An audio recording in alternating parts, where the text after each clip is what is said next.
Bang, ini bakal ada 3 juta lapangan kerja bang dari Prabowo bang. Kerjanya ngapain? Nanam sawit. Sebuah konten mengklaim kalau Presiden Prabowo berhasil menarik investasi asing sebesar 734 triliun rupiah. Konten itu beredar di TikTok pada 20 November 2025. Konten tersebut juga mengklaim Presiden Prabowo segera membuka 3 juta lapangan kerja dan 20 pabrik baru di Indonesia dengan investasi jumbo. Dari hasil pemeriksaan Tempo, performa penanaman modal asing di masa pemerintahan Prabowo Subianto justru menurun dibanding periode yang sama pada tahun 2024. Penurunan terjadi pada kuartal 2 dan kuartal 3 tahun 2025.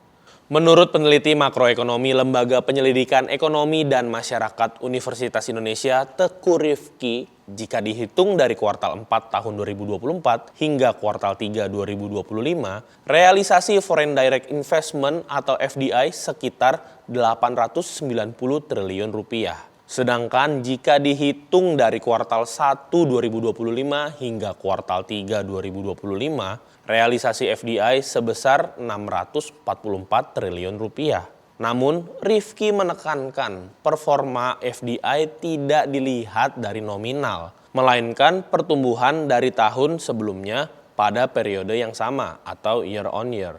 Rifki menjelaskan, selama pemerintahan Prabowo, pertumbuhan FDI secara persentase year on year justru menunjukkan penurunan. Kita ke klaim kedua, soal 3 juta lapangan kerja dari 20 pabrik baru. Dikutip dari Detik, juru bicara Kementerian Perindustrian Febri Henry Anthony Arif mengatakan sebanyak 1.784 pabrik baru beroperasi pada kuartal 2 2025 dengan nilai investasi sebesar 116,51 triliun rupiah. Tapi pembangunan sejumlah pabrik itu telah dimulai pada 2023 dan 2024. Total jumlah tenaga kerja yang diserap mencapai 80.191 orang.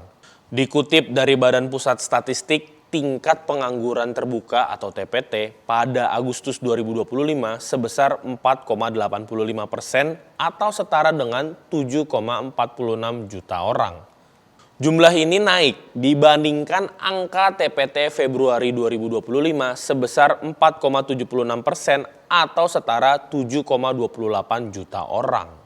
Selain tingkat pengangguran yang tinggi, jumlah pemutusan hubungan kerja atau PHK tahun 2025 juga melonjak. Dikutip dari Detik, berdasarkan data yang dihimpun dari Kemenaker, jumlah orang yang terkena PHK mencapai 70.244 orang.